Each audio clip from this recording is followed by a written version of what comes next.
Blackstone Publishing presents The White Streak, a Western Duo by Max Brand. This book is read by Tom Burka. The White Streak. 1. It is the instinct of Nordic humanity, since the days of John Calvin, that man must be rewarded for suffering on earth. The deity becomes a sort of divine bookkeeper whose balance must always strike at the end, and therefore the man who has harvested pleasures on this earth cannot reasonably complain if he finds that he is facing a debit hereafter. By the same token, he who lives in misery may expect a reward.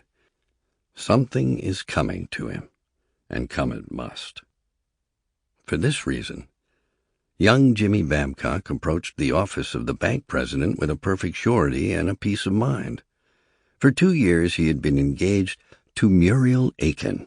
For 2 years he had walked the cold corridors of the merchant's bank. For 2 years he had endured pain. It was true that he expected to marry Muriel a little later, with his next promotion, but that was only a partial reward for what he had endured. As he stood in the outer room, waiting to be called to the great man at the latter's pleasure, he heard the shrill, yipping voices of schoolboys playing in the vacant lot, and he stepped to the window to watch. There were a dozen of them with half of a stuffed sack for a football, and the true fury of gridiron warriors in their hearts. Jimmy Babcock smiled and nodded at the sight of them. On that same vacant lot he once had been a hero, had run touchdowns, smashed lines, and punched noses at need. But he had gone on to greater things. On the high school team he had raced to many a victory. He had become a triple threat man. He could run ends of smash lines. He could pass uncanny distances and make the ball float down as of its own bird-like volition to the receiver's arms. And also he had what the newspaper reporters referred to as an inspired toe.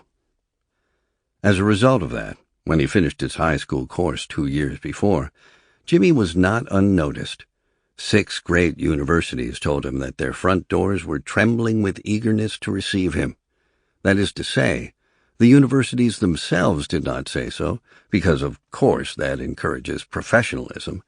But elderly graduates dropped in to see Jimmy as he was working in his father's laundry that summer, and they made suggestions.